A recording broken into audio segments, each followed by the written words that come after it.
Welcome, dear listeners. This is a 2.5 Gamers No Bullshit Gaming Podcast, honest interview number 5, where we ask tough questions, have some fun, and drop some knowledge. And don't forget, this is supposed to be a 4 a.m. conference discussion vibe, so let's not take it too seriously. This week, we're going to have a chat with Rafael Vivas, the GM of new initiatives at AppLovin. We're going to be focusing on their crypto product, Vessel.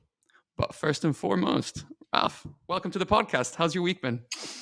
My week's been amazing. Thanks for having me on here. I'm a big fan of what you guys do, and so really excited to be a part of it this week. Yeah, man. You've really been traveling a lot lately. Where you've actually been in the last last 3 weeks? I have. We were talking about it. So I was, it's probably a month now, but I was in Dubai, I was in Berlin, I was in Seattle, I was in San Francisco, I was in Hawaii, Vietnam. A lot of it was visiting partners, visiting our internal studios, and then the old co-founder of Lion Studios, I went to his wedding in Hawaii. So just been jumping around everywhere. Got pretty sick along the way, but still kicking, and things are moving forward. Was it the old Rona you got? Yeah. Yeah. Not Rona, actually. The flu more so, which I actually have had COVID before, and the flu hit me harder than COVID, interestingly enough. Fair enough. So you've had quite an interesting career. I even read somewhere that you're a SpaceX investor. Do you mind just giving a brief overview of who you are, your career, and what you're doing now? Sure. So a little bit about myself. I've always been obsessed with computers since I was a young kid. And so when I was about 12 to 13 years old, I started making money online, building websites, doing game server hosting, building graphics, whatever was really needed. And what ended up happening and how I got into the advertising world was one Thanksgiving, my brother came home. For context, I have 3 other brothers and my parents are divorced. So my brother at that point was staying with my mom. So he came home to my dad's and was telling my dad about his affiliate business and his marketing business that was doing really well. And my dad was like, "Oh, Raf's also doing some business online, building graphics and just selling stuff. I think that he could learn a lot from working with you." So begrudgingly, that following year, I went to go intern for my brother, and bottom of the totem pole was just creating ads, adding terms of service on a site, but really fell in love with the advertising world and also just the capability to make money online. And from there, I was fully dedicated to that, and really grew from building ads on MySpace and Facebook and Yahoo at the time to then building AppLovin, building our game studio inside. And then now, I took a sabbatical in between there too. And then now doing Vessel. Okay, cool. Can I just ask you to maybe double click on how you ended up in AppLovin and how that came to be? Yeah, sure. So previously when I worked for my brother, I ran a mobile ad network actually. And AppLovin was my client. So AppLovin was originally a app recommendation tool. That's where the name comes from. So the apps that you love. Probably dating myself here, but if anyone's familiar with OpenFaint, we were trying to build a competitor to them. And when I say we, I really meant AppLovin at that time. So AppLovin was acquiring traffic from my mobile ad network. And I kept teasing Adam, saying, "Hey, you should come work for me. We're going to build this big business." And what it really ended up turning into was several months down the line, he came to me and was like, "Hey, I'm building a mobile ad network because if you're successful with the one engineer, with the experience you have, we're going to be exponentially more successful." And I said, "Oh, no big deal," because the company actually at that time was selling to Playphone, which then got acquired by Gung Ho. I wanted to go into games. But Adam, being as charming as he was, and I had a lot of respect for him, he says, "Hey, listen, come meet my team down in Palo Alto. And if you want to go into games still afterwards, go do that. But just know that there may be an opportunity here for you." And the second I met the other co-founders of AppLovin at the time and one of the founding engineers, I just knew that it was an environment that I would strive in. Everyone in the room was exponentially more intelligent than I was. And I felt like everyone had that passion I had, which wasn't something that I'd seen in my previous company working for my brother. And so from that day on, I joined AppLovin, and a week later, I actually moved into the office. And then we grinded it out and built the behemoth we have today. Nice. Good story. Huh? So before actually diving into things, I just wanted to ask, it's been a very interesting year for mobile games. What's your take on the mobile gaming space currently, and where do you think it's heading? Yeah. So I'm going to break this out into 2 points. I think quality is king. What you're seeing is with the changes with ATT, games previously that were targeted to specific niches that were really good at taking a lot of money from a small percentage of users. With the tracking changes, that is not as successful as a strategy as it used to be. And so games are going to have higher purchaser rates across a larger percentage of their audience. Instead of 1 to 5% monetizing, realistically, you have to get to 10 to 20%. And you probably won't take $1 million from a user like you did in those other games that I'm talking about, but you'll get hundreds of dollars or thousands of dollars from the 20%. And so I think, how does that happen? Creating higher quality games that are cross-platform, and you're seeing this already. Companies like Activision with Call of Duty. You saw the guys over who are doing Stumble Guys. They're doing a great job.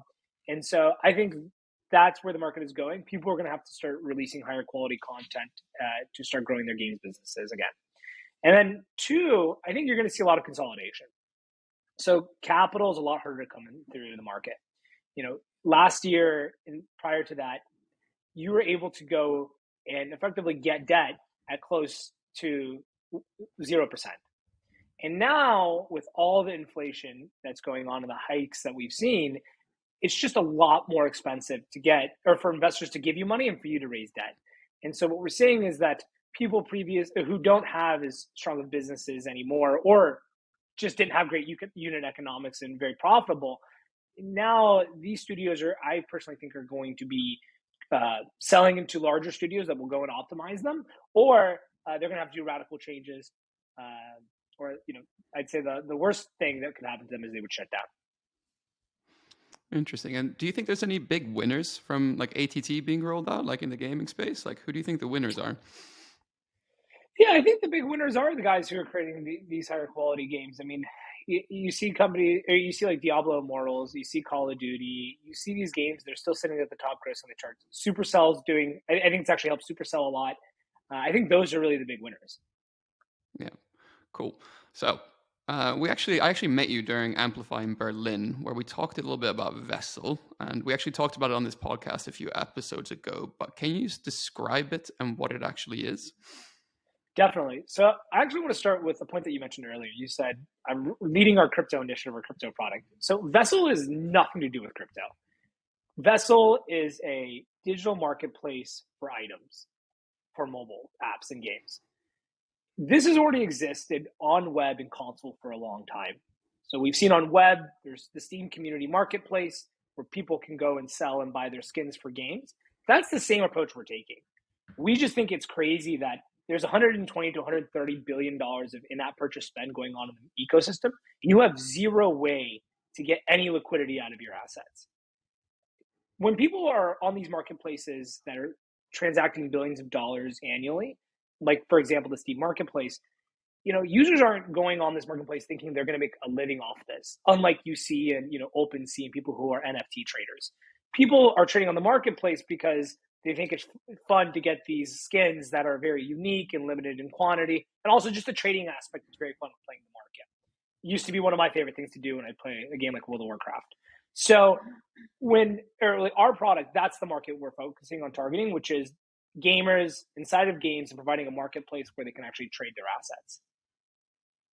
Okay. So what does actually Vessel do then? So very simple.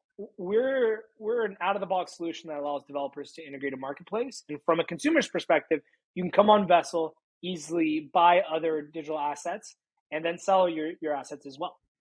Okay, cool. And so how does it really fit into the games? Like, I'm assuming being AppLovin, you must have tested it on maybe some of your own games. Like, do you have anything you can share on metrics and what kind of tests you guys ran? Yeah, definitely. So we have a lot of games that are going live with Vessel right now internally. I can tell you, Match 3D, which is one I've been very public about. When we talked to Amplify Berlin, that was really the case study I gave. When we talked about it back then, it was about 3,000 users we tested across. If you open up Match 3D today, what you'll see is that 80% of the top 10 users inside of the game have some sort of NFT sticker or a pro badge. If you look in the top teams, you'll also see that over 50% of the users in them also have one of these as well. And so for us, we've seen a lot of success and engagement around it. Okay, cool. Like, I remember the example you ran through in Berlin, that it was pretty much an uplift on most metrics, and that was the first time you ran it. I'm just a bit curious, like, do you roughly expect to see like the same results if you ran a normal in-game event as you do if you're running it with actual vessel items? Yeah, no, that's a great question. So when we showed that analysis in Berlin, effectively, we showed that we saw a dramatically higher monetization from running a vessel event. And what we were testing it against was actually just an event where we gave coins and hearts away. Okay, cool. And like, have you run any more events since that? Like, I'm so curious to know, like, what does it actually look like on the third or fourth like event that you're actually doing? Does it look the same, or is it a bit of a like it drops off the results? No, that's a great question. So actually, we haven't seen any material drop offs on our end. If you look right now inside of the Vessel App Store, we have over 800 of them. I think it's 836 right now. They're actually minted. So if you times it by 100, they're effectively 83,000 users. Now, the reason, I mean, for us, we've seen incredible results. The reason why we haven't rolled it out or continue running this event, I would say over and over again, because everyone can get into the Vessel marketplace and from the game. The reason why we haven't continued running it and minting it is because it's from an economy perspective.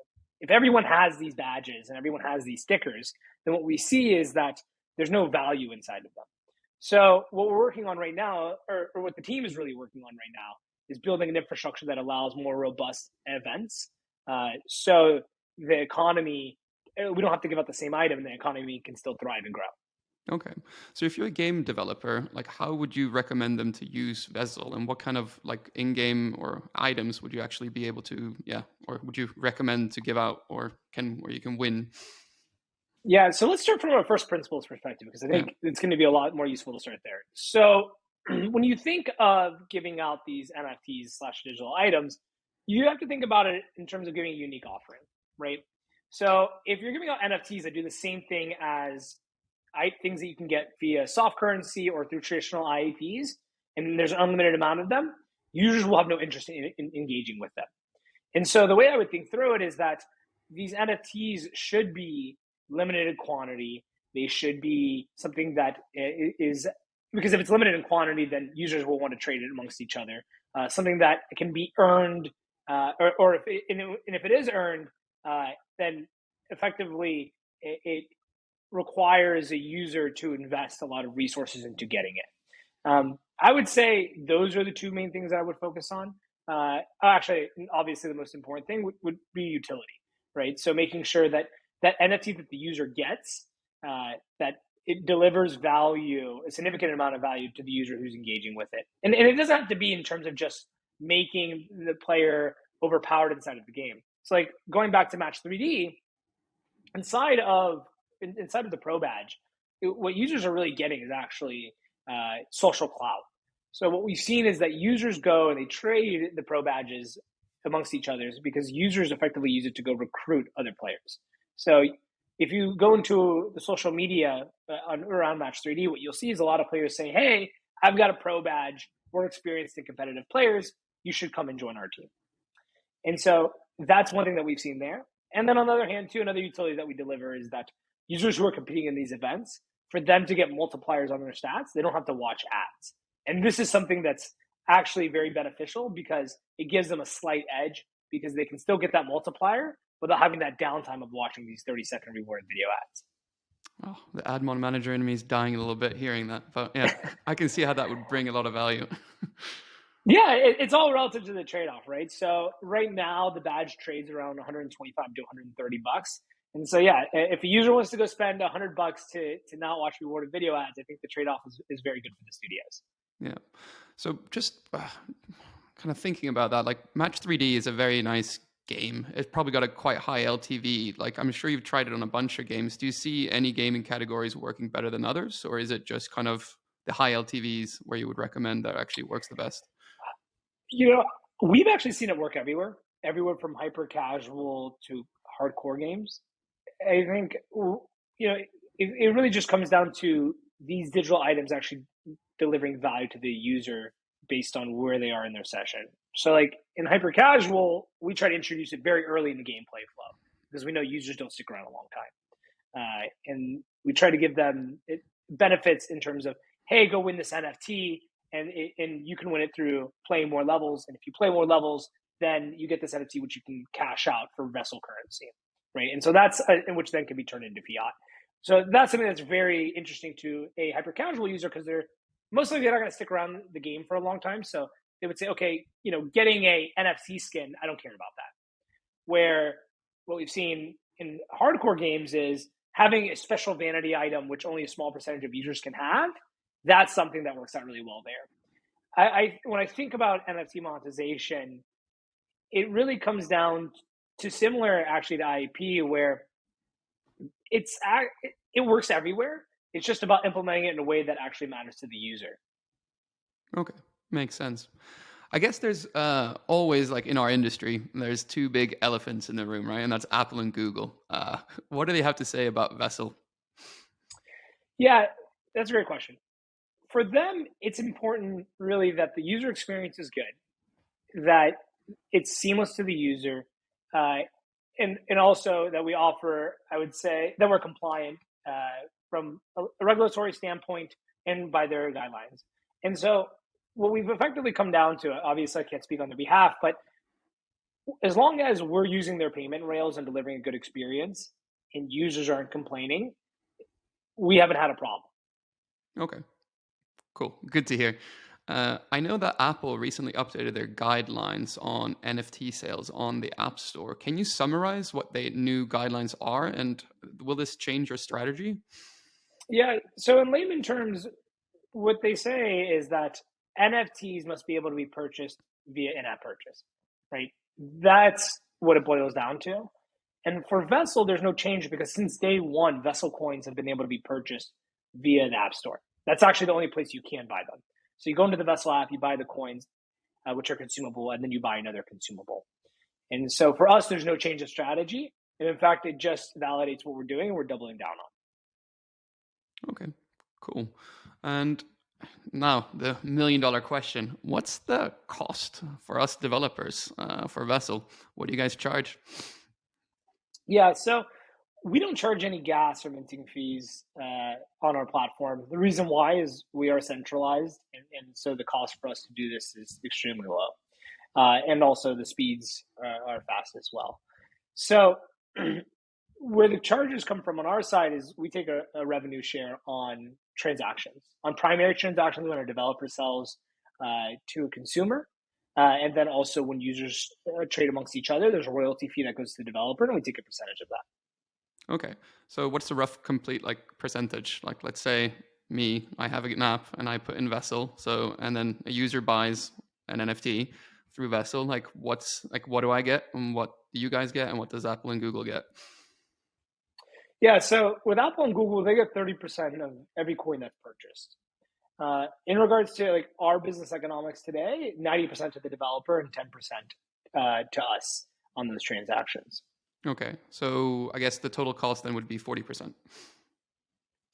That's one way to look at it, yes. Okay, cool. And yeah, so I'm just a bit curious as well. Do you expect similar Web3 marketplaces to start popping up in mobile app stores, or do you guys expect to be the only one? I think competition is inevitable and healthy for the ecosystem. So definitely would expect other players to come to the market as well. And yeah. Yeah, you hearing any rumors yet, or no?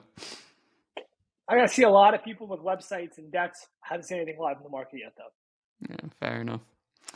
So can games using Vessel still use their own web-based marketplaces without any cut or anything like that to and for their NFT sales, to either the stores or to AppLovin? Yeah, currently we don't support that. We only allow Vessel coin sales to happen within the stores. Okay, cool. And recently also, there's been quite a big trend towards free to own. It's mainly been propelled by former Machine Zone CEO Gabe Layden and Limit Break. Do you see this an evolution in Web3 gaming model? Do you see it being sustainable? And does this affect kind of your view on kind of the overall marketplace and how it functions? I'm actually going to flip the question to you. Do you actually fully understand what free to own means? Because I've seen a lot of talks about it. I've seen a lot of articles, but I haven't actually seen it rolled out. I see a lot of these NFTs go sell on OpenSea. see a lot of pumping, but I don't see the full monetization model because I've never seen it rolled out in a game. It's interesting you're saying that because like I was doing research for the interview and literally like I was looking around and I couldn't find a single example. But one thing I have to admit, free to own, it sounds really great, right? But I haven't seen it in practice yet. I mean, I can free to own digital items today myself. I just go play a game and the game gives it to me as I get further. So I would say this: Gabe Layden's an extremely smart guy. You can't count him out, but I need to see the product get rolled out before I can give you true feedback on like how is it going to change the industry. Okay, yeah, fair enough. And some Web3 developers already like kind of removing the royalties from their secondhand like markets, such as SudoSwap, have already started to like bypass developer royalty by giving them the edge over other marketplaces. Like, do you see this as a trend that's going to be growing in the future? And do you see kind of Vessel following suit here, or is kind of the royalty fee like a really integral part of kind of your fees? The royalty fee is integral 100%. The developers and the creators that are making this content need the way to monetize it, or else they just won't build on it. I see a lot of marketplaces, as you're saying, they take out the royalty fee, but they actually give it back to the developer in another way. They say, hey, listen, there's no royalty fee in the smart contract, but the fee that we get, we'll split it with you, the creator. And so at the end of the day, I think what it comes down to is the creator getting paid. And I don't see a way that they're going to get bypassed. And if they do, if that somehow happens, I don't see developers that are going to be interested in building on that type of ecosystem, because it just doesn't make sense for them from a monetary perspective. Makes sense. And kind of just zooming out from this whole conversation, let's just say like there's a couple of developers listening to this podcast. We have quite a few. They're listening to this, they're maybe hearing like the 40% fee, but they're kind of interested. Like, what should they think about, like, if they're actually going to go down this route to actually start working with you guys? How should they be thinking about what type of NFTs they should be minting? How should they get started? How should they think about a project like this? Yep. So look at Vessel as an incremental revenue source. I know in Web3 you hear a lot like NFTs and play to earn will take over everything. I'm completely on the opposite of that. I think that you're going to have an ad economy, an IAP economy, and then you're going to have a marketplace economy, which effectively users can sell these limited items in. And so if you take that approach, then the way you should think through it is, okay, what type of items should be limited, right? Not hearts, coins, that should be in-app purchases, but rare badges, certain vanity skins, certain power items that are very rare inside of a game, those are items that should be NFTs. So that's how I would think through it on my end. Okay, sweet. And like, how do you actually get started working with the developers? They come to you, you guys help them out, or is it kind of just they decide everything and they can just run free? Yeah, so I mean, you're more than welcome to come to go and run free, but and we'll give you access to our platform. But we've been working very closely with our developers. It's very early, right? So nobody knows the secret answer of how to like make this work. What is the most optimal integration? What I think is the optimal integration today, I bet you a year from now will not be, and we'll find something that's exponentially better. And so for us, though, that's actually why we work closely with the developers, because we try to take our learnings from all of our tests and we give feedback that hopefully should reduce their chance of failure and allow them to maximize their monetization. And how do they, just real quick, just to add on that, how do they get in touch with us? They can go on openvessel.io. They can go reach out there, or they can just email us directly. My email is rafael@applovin.com, or you can always reach out to BD at openvessel.io, and one of our team members will respond back. Cool. So last and final question, I was just thinking here what you were kind of saying. And let's say everything works out and it's 5 years in the future. So a typical game now that's earning, 70% IAPs, 30% ads, like how do you expect that mix to change if, this actually sees wide adoption and kind of every event has, a Vessel NFT sale going along with it? Yeah. So the way I would look at it on my end is I think that I would see NFT sales be 20 to 30% of revenue, right? And so that's how I would think through it. I think that's how the mix would be. Okay, cool. Is there anything else that developers should kind of know about Vessel before we kind of wrap up? The thing that I would tell developers is that the window is open now there's a lot of people that are moving quickly on these opportunities, and those that do invest in this type of new monetization strategy, I believe, will have an edge compared to their peers. And just, putting aside Vessel, if you look in the past, right, the first developers who integrated IAPs and used them meaningfully, they had an edge over the competition. A perfect example would be Machine Zone and Supercell, or developers that really leaned into ads on hyper casual games or casual games were able to get a massive lead as well. Voodoo is a perfect example of that. The guys over at Kilu, the Temple Run team. And so I would look at, if you look at the evolution of monetization, I think this is the new milestone, and developers who come in now really figure it out, even though the path isn't completely paved, will be able to set themselves apart from their competitors as well. Cool. I'd actually love to have you back in like a year's time, maybe with another developer who's actually been using it and then actually going through some more data, because the data did look quite interesting in Berlin. That's all the questions I had. I just want to thank you for your time so much. Thank you so much for coming on the pod. Hey, thank you for having me here, Felix. Big fan. Bye.